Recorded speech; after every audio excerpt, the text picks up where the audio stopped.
Hello everyone, today I am gonna show you how to log out on your account of Instagram on PC. Open your browser and click on your profile.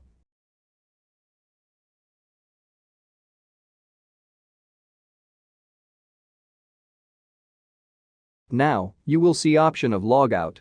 Click on that.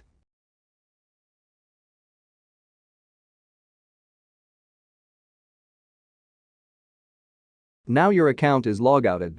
You will be redirected to Instagram.com.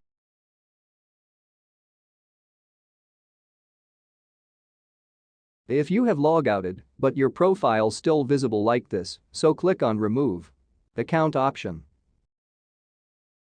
Now your account is properly logouted successfully. If you are using Instagram on Incognito tab, then close tab, it will automatically log out you from Instagram. Hope you understand how to log out. If this video helped you, so like this video and do not forget to subscribe channel.